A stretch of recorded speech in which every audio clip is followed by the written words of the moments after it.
all across America and around the world. This is Veterans Radio. This is Veterans Radio. Good day. I'm Jim Fausone. I'm the officer of the deck today here on Veterans Radio, and thanks for joining us. We've got some interesting stories for you. We always want to remind you you can find more about Veterans Radio at its Facebook site or at the web, veteransradio.org, where we're on the web 24/7. You can find a lot of our podcasts there as well. We post new ones every Tuesday, so you can get a new story, a new interview, something you didn't know before by going to veteransradio.org. And before we get started, we want to thank our sponsors. First up, we want to thank National Veteran Business Development Council, nvbdc.org. It was established to certify both service-disabled and veteran-owned businesses. You'll find out how they can help your business by going to nvbdc.org. We want to thank Legal Help for Veterans. Legal Help for Veterans fights for veterans' disability rights all across the nation. You can reach them at 800-693-4800 or on the web at legalhelpforveterans.com. And finally, PuroClean.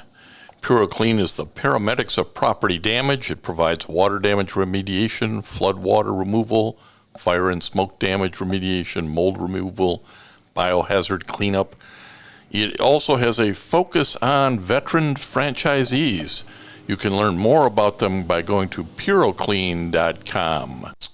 We just want to remind you that Veterans Radio podcasts are available on all your favorite streaming platforms, including RSS.com, Apple Podcasts, Spotify, YouTube Podcasts, iHeartRadio, and Rees Across America Radio. So wherever you are, you can find us.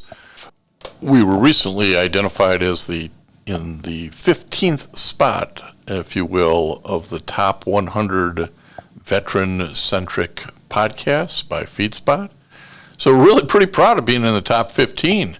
So listen in wherever you're at to veteransradio.org and its podcasts. This interview's with an education coordinator who's ridden on the USS Indianapolis, the disastrous sinking of a ship in World War II.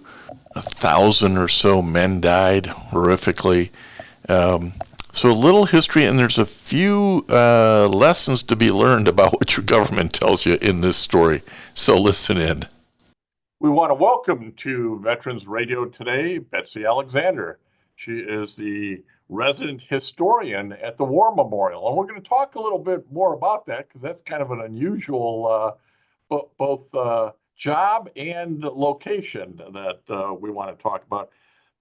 But what we're really focused on here today is an article that she wrote about the USS Indianapolis disaster and the men from Michigan who got lost in that World War II sinking of a destroyer, which was a big deal. Betsy, welcome to Veterans Radio. Nice to be here. Thank you. Well, as a resident historian, you get to kind of pick and choose, I think, subjects maybe you want to talk about. How did you decide that you were going to write Hell Gone Mad, which is the story about Michigan's men of the USS Indianapolis disaster? Well, it was an interesting thing that happened. A lot of my stuff happens by happenstance. I had some gentlemen show up at the front desk, and I got a call, and it's like, Betsy, we don't know what they want. They are looking for a plaque or some artwork, and they're looking for you. And I went, okay. So the piece of artwork they were looking for was a rather large piece of the Indianapolis. It was an artist rendering, and it had supposedly signatures from some of the survivors at the bottom. And it was supposed to be here. And I looked in the usual spots where this artwork would be kept at, in the veterans room and the hallways surrounding the veterans room. And I came up with nothing. I went up to the attic to see if somebody had stored it up there to make me mad. Not up there. And I came back down. I said, fellas, I'm sorry, but I cannot find this. I will look for it. And they said, the other thing we're looking for is this plaque this big plaque. And I said, what is the big plaque? And they said, we know that you have some here. It is for the young men who died in the Indianapolis disaster from Michigan. And they showed me a couple of press cuttings, very old press cuttings. And I went, ooh, I would not have something like that here. But that seems like that should be fairly easy to find. And so it's like, well, it's been missing, for decades. And here's where it originally was. And it was supposedly in, they made it sound almost like it was in not a VFW hall, but a gathering hall, because the people who were in charge of it were, I think, VFW or something at the time. They were supposed to be the stewards of it until a new place could be built for it downtown in the new Civic Center. And so I thought the obvious person to call would be my buddy who's a curator at the Detroit Historical, because I thought, if you're going to demo a building back then, and you had something that looked valuable, because I always have to play detective in my role, the first place I would go to is there, and secondarily then to the DIA and say, we have a giant brass plaque that might be worth something. We have a bust. We have a big statue. We're getting rid of the building. Do you want this thing? We'll drop it off right now in your parking lot. So I called my buddy, and he said, never seen it. It's not on the accession list. If I ever see it, I'll call you back. And I said, ace, that's a great deal. He found it about 2 months later. Oh my. He found it. Back up. Why did these gentlemen want to find it? Because they were the organization, the legacy organization for the USS Indianapolis. Okay. And they were in from out of town, and they were like, we really, really, really want to find this. This is, the big connection to Michigan. Who could have this? Well, let's stop here. We'll have a lot of veteran radio listeners who are not World War II age or World War II buffs. Mm-hmm. Tell us about the USS Indianapolis and its role in history at that point, and why this is memorable today. The easiest way and the most obnoxious way to remind people of what it is remember when you saw the film Jaws, and Quint starts riffing on, we're going to have the sharks coming, and it's going to be like the Indianapolis disaster. I was there, and he gets all crazy looking. And a lot of kids and young adults saw that when the film came out and went, I wonder what that is, but they never checked into it. That is the disaster that is discussed in the film Jaws. This is a situation where the guys were supposedly carrying very important parts. It was basically the mechanism for the atomic bomb for Hiroshima. They did not know that it was on their ship. They were just told, you're doing a top secret thing. You're to go at this stop. You're going to do it in record time. And then when you're done with that, we're going to send you off to do some drills over in the Philippines. And they're like, okay, cool. So they delivered the goods, not even knowing they had dropped off this, a monumental thing. And they were on their way then to these just ordinary drilling exercises. And a Japanese submarine, who the U.S. government knew was cruising in the area. There was 4 of them the government knew about and did not tell the captain of the ship, Captain McVeigh. Saw them, and just after midnight, nailed them one night. And let me put some context around this in terms of dates. So this is July 30th, actually, of 1945. They've dropped off the parts for the atomic bomb that's going to end World War II, so we're almost at the end. There's 1,195 crew members on this heavy cruiser, the USS Indianapolis. A lot of guys. Yeah. A lot of very, very young guys in their teens mostly. And the worst thing in the world happens. They get the ship gets torpedoed. Yep. And sinks quickly. In 15 minutes or less. There's reports between 12 and 15 minutes. The first torpedo, the first 2 hit the ship. And the first one tore basically the whole bow off. So the thing was continuing to go and just filling with water. The second one, a couple seconds later, hit the ammo in a couple of other compartments. And it just went straight down. So you had really very little chance of evacuating or putting over the lifeboats or anything. Correct. Very few lifeboats were out there. Some guys had on the inflatable vest. Most of the guys were trapped below. I mean, it happened that quickly. Immediately, the radios went out. They couldn't even call down and say, evacuate the ship. It was just a complete, really fast disaster. With guys who were also very green. They had just picked up. Most of the crew were young 17, 18, 19-year-old kids, and they had this was their first couple of weeks of being in service. So they had no clue what was going on. So as I said, there's roughly 1,200 men on the ship, and not many survived. How many survived? It got whittled down really quickly. They think there was I think it was about 800 in the water. I could be wrong on that. I'd have to refer to my notes. Within the first 24 hours in the water, it was down by a couple of hundred. And they were just they were covered in real heavy grade oil, which was actually sort of a blessing because the guys apparently that were that had less coverage were found easier by the sharks. Yeah, one of the things that's just horrifying about this is that it happened so fast. As I say, maybe it's 800 guys and a couple of hundred, 200 to 300, I think it's 300 survive ultimately. The others succumb to the elements, and the elements include sharks, which gets you that modern movie reference you started with in Jaws. I mean, it's just horrific to think about these guys out there floating in the middle of the ocean. There were no distress calls, no nothing. No, nothing. And the government abandoned them. They didn't show up where they were supposed to be the next day for the drilling exercises. Nobody went looking for them. So you have a bunch of kids bobbing around in salt water. So not knowing, they were thirsty, they'd start drinking the salt water, and literally, besides your tongue swelling up and your throat closing off, and it makes you mad. You go mad. So you had guys that were, seeing all kinds of crazy stuff, and I'm swimming to the ship there and swimming off and drowning. So they were watching each other do that and trying to talk sense into their compatriots who were basically killing themselves. A lot of the young guys, after a few days out there, were so depressed they just did kill themselves. They let go and they went under. And then there was, because of the blood in the water and guys with injuries, it was sharks. It was tiger sharks and I believe white tip sharks. And apparently it was very ugly. And thank God somebody finally, about the third day, flew overhead and couldn't believe what he saw. Yeah, I wanted to get to that point because it's 3 days later.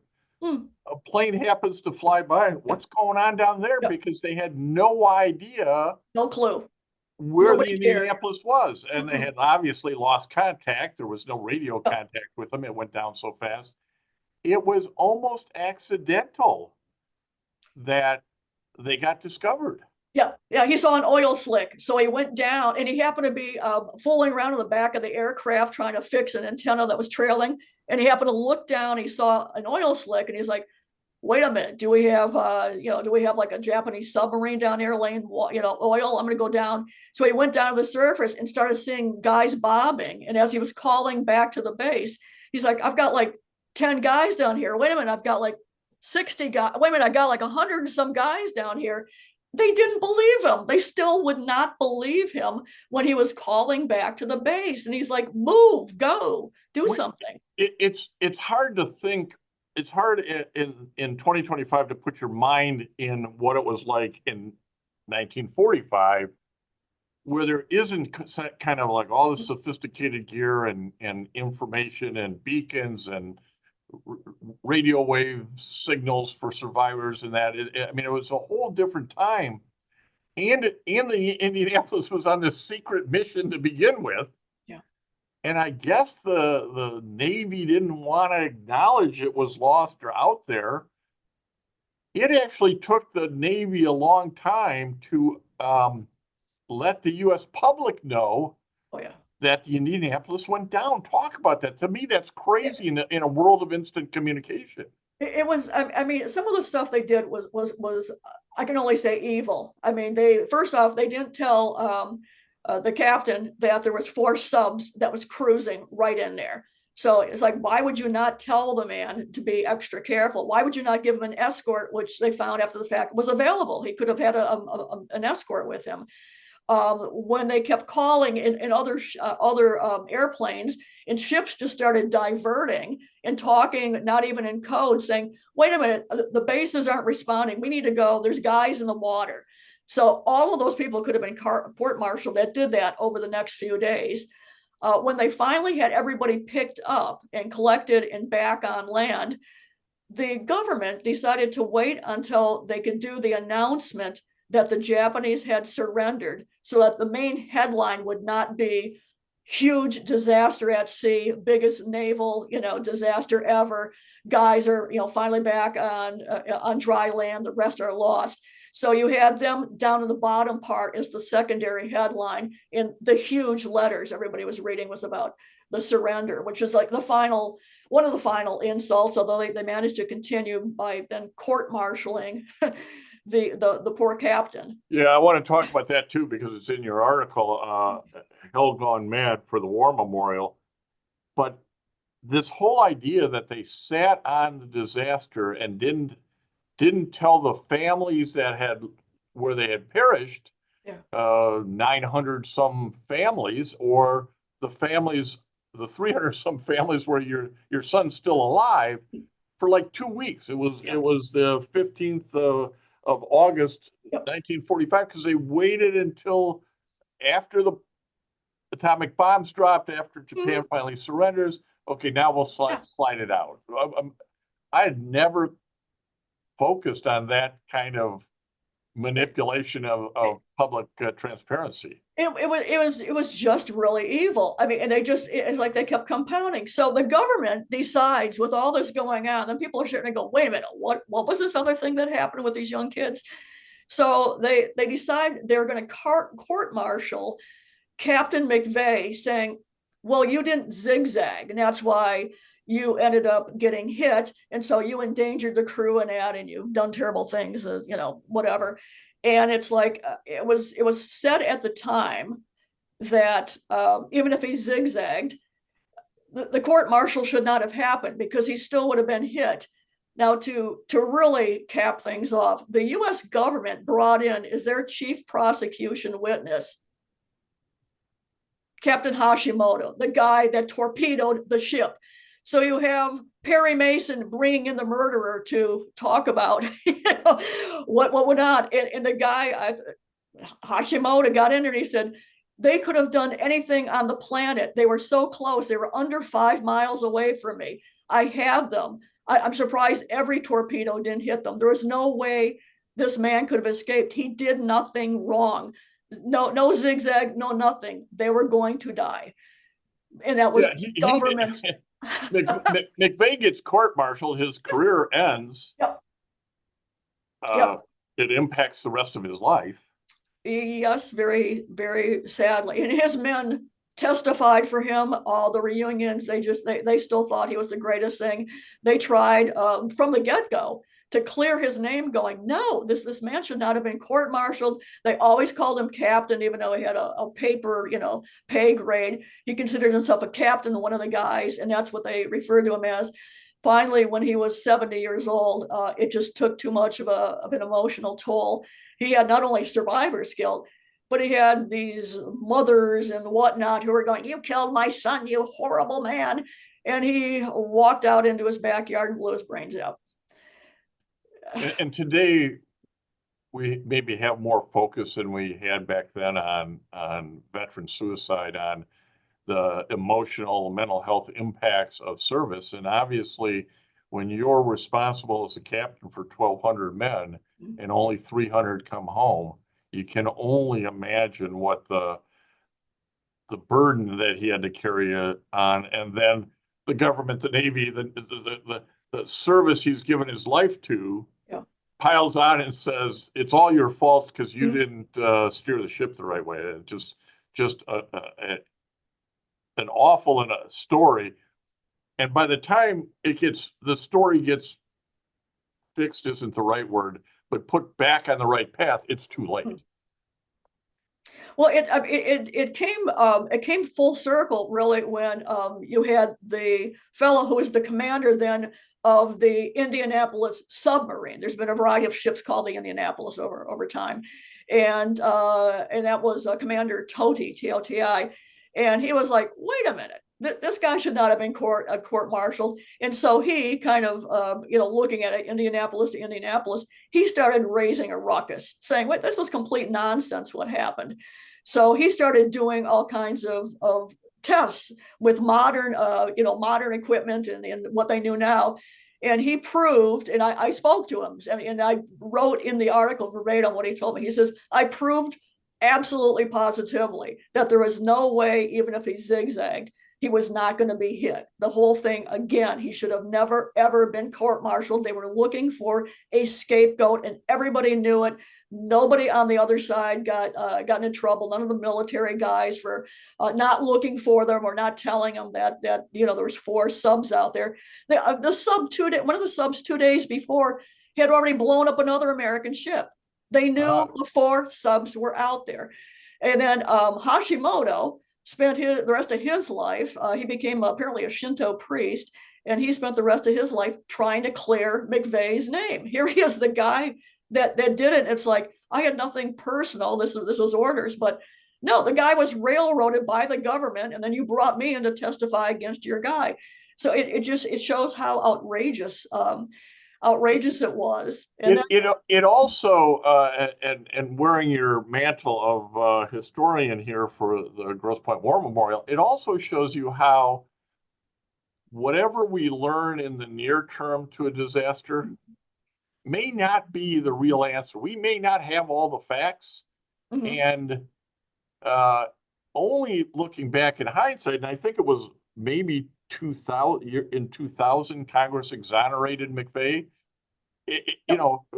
We're talking 35 years later or something, or 55 years later, he finally gets exonerated. There's really this lesson to be learned about how much credence you put in what we know today versus what we will know in the future when historians like you dig into things, talk to people, look at it from a different angle. There's a lesson to be learned there, isn't there?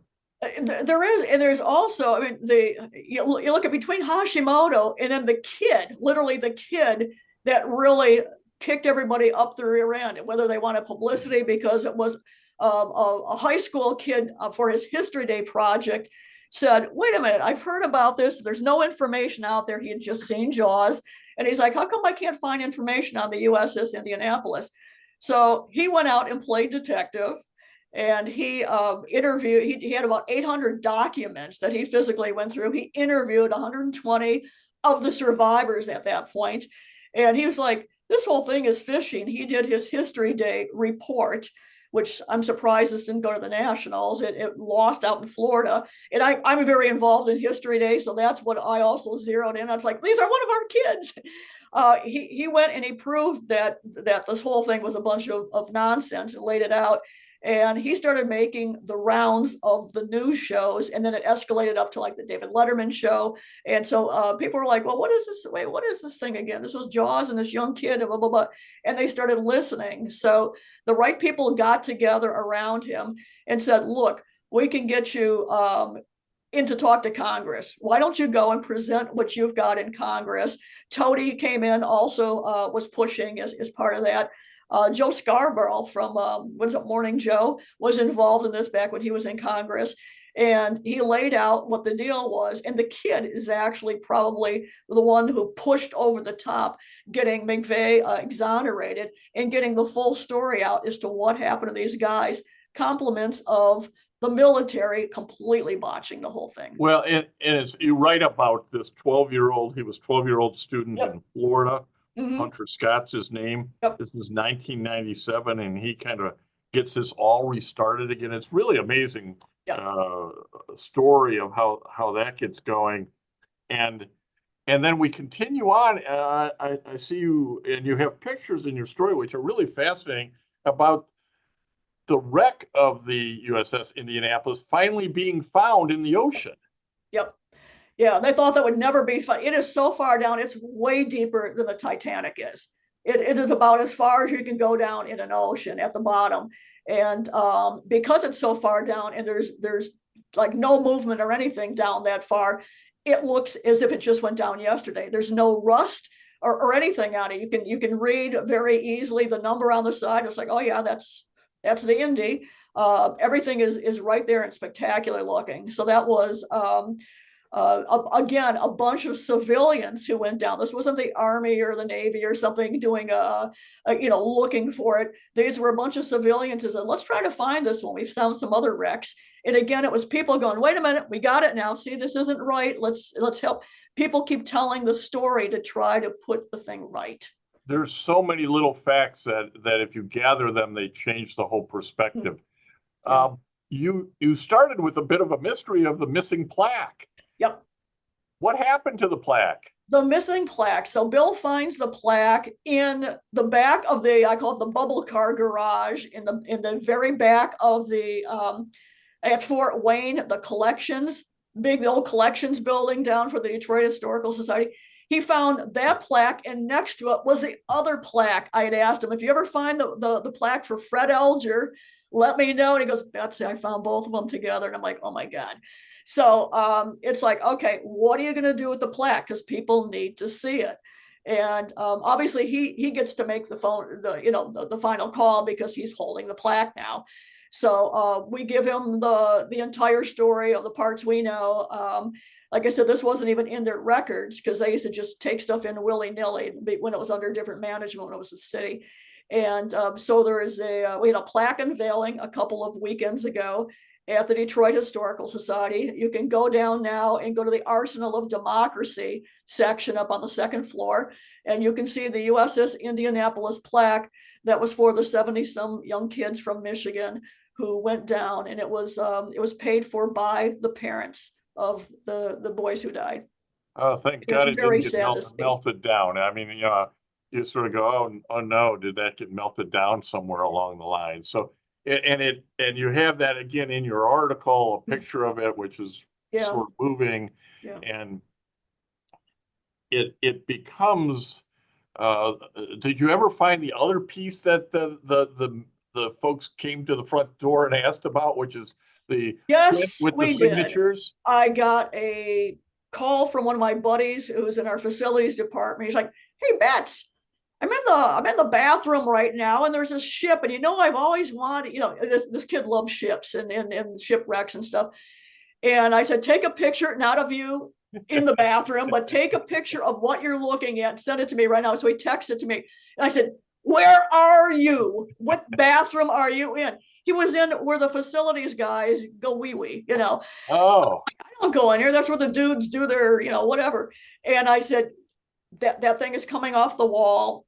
Thank you very, very much. And so I got a hold of Jeff Ortiz and the guys. I said, we found it. It's in the maintenance guy's bathroom. So that's hilarious. Actually. So it was. I was mad. You don't put something like that, which is almost a sacred artifact, into the loo for a bunch of guys.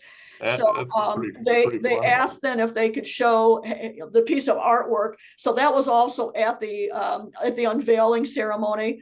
I lent them that. So that was on an easel. People could look at that. The gentlemen who have signed it are all deceased now. And we rehung it. I spoke to our CEO and I said, this is going somewhere respectful. So it is right outside of our veterans room now in the corridor going into the Fred Elger Center, where there's other military and historical things up on the wall, so everybody now can see it. So let's use the last few minutes here. Let's talk about the Grosse Pointe War Memorial and its historic and continuing honoring of men and women who serve in the military. Yeah, when the Elger House was dedicated and given over free of charge by Marion Elger, she said it's you can have this as long as it's for two purposes. Half of the mission is to honor veterans and those who never came back, and to put on programs, keep their memory alive, try to serve them. And the other half is for community stuff, classes, speakers, learning how to paint, things of that are cultural. That's what you're supposed to be doing with my house. Here is my estate. And so what we try to do internally is we have a veterans committee, that of some of us who are interested in veterans affairs. And we try to do something every month for veterans. We have a vet to vet meeting, and then every other month we have a speaker. So we alternate. The guys can just get together and hang out and talk about what they're up to. And some of them are, politically active in that. And they talk about what they're trying to push through. And then other times we have speakers. One of the really fun ones we had was Carl Marlantis. He was an absolute hoot. I adored him. And he had the audience like cracking up, but he had great stories. And it's, veterans of every war. We actually have a couple of World War II guys that are here that are an absolute delight. Real heavy on Vietnam veterans. So I work with a lot of them. And we get only small numbers of Desert Storm and Afghan. It's like the younger guys don't seem to want to get that involved. But Vietnam, yeah. We've certainly experienced that in a variety of things in Veterans Radio. And we're talking to Betsy Alexander, who's the historical education coordinator for the Grosse Pointe War Memorial. But we sort of think that some of the younger guys, time will come where they have the time to be more involved versus they're being involved with their family and their jobs and their careers. So I think we're going to see that change a little bit as long as the torch stays lit at places like the Grosse Pointe War Memorial.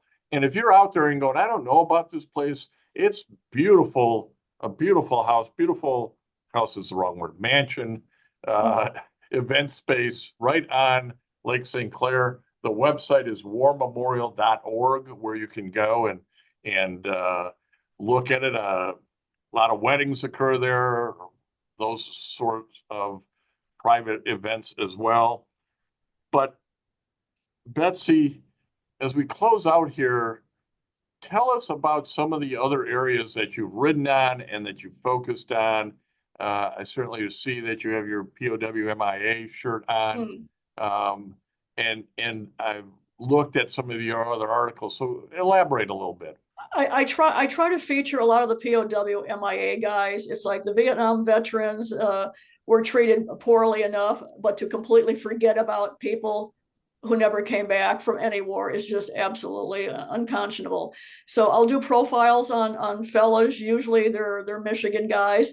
If there's a recovered plane or something, I'll try to profile each guy in the crew and what happened to them, and then how they ended up, who was recovered and who wasn't. Just so that people can read. One of the guys that I profiled that was from, I believe, Desert Storm that died, I didn't know it. I used to work with his mother, and she plays bridge here. And all of a sudden she said, my name is Roma. And I went, are you Train's mom? And she did this. And she went, yes, that was my son. And I went, I just wrote about your son. And she lost it. Yeah. And so I showed her, the article, but I try to keep anything that has to do with the veterans, or particularly the people we're still waiting to bring back. I try to keep them in people's minds, because people, it's like out of sight, out of mind.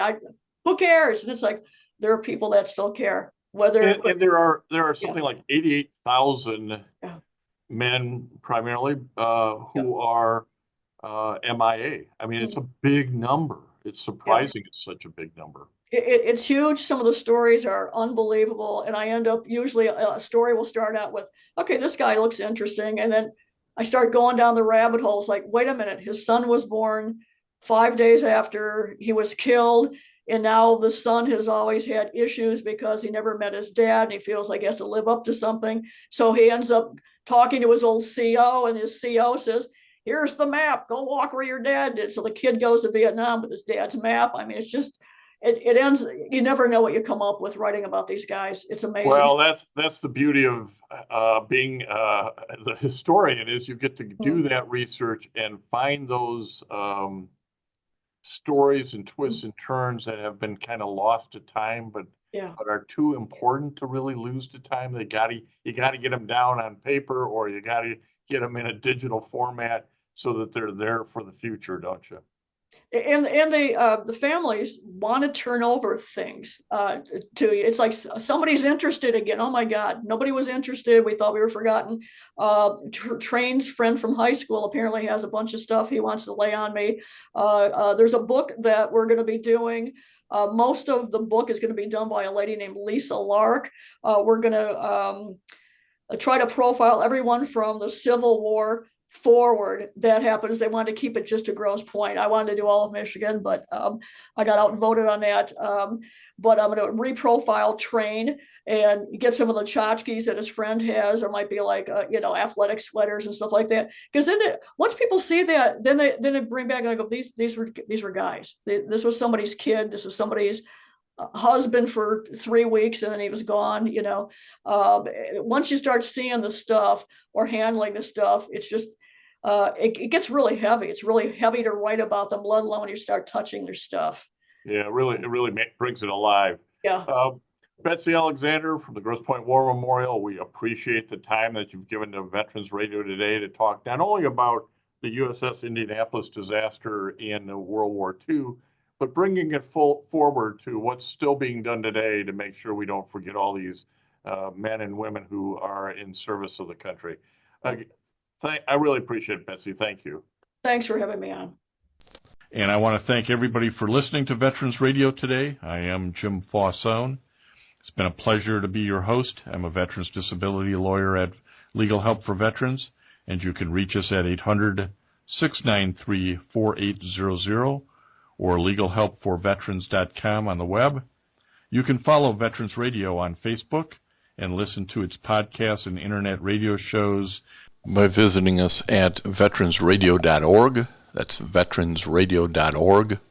We again want to thank our national sponsors, the National Veterans Business Development Council, nvbdc.org, Legal Help for Veterans, a veterans disability law firm with a national practice before the VA, can help you on your claims and your appeals. It can be reached at legalhelpforveterans.com or 1-800-693-4800. And PuroClean, a leader in property emergency services. It's the paramedics of property damage, providing water damage remediation, flood water removal, fire and smoke damage remediation, mold and biohazard cleanups. You can reach them at puroclean.com or 800-775-7876. We also want to thank our local sponsors. This would include the Charles S. Kettles chapter of the Vietnam Veterans of America, that's chapter 310, VFW Graf O'Hara Post 423, the American Legion Irwin Preskin Post 46 in Ann Arbor as well, the VA Ann Arbor Healthcare System, and certainly the National Vietnam Veterans of America Association. You can be a sponsor by going to veteransradio.org, clicking on the About Us and our sponsors, and help us out. Keep this program alive for the 21 and 22 years. Keep us going for another 20. Thank you.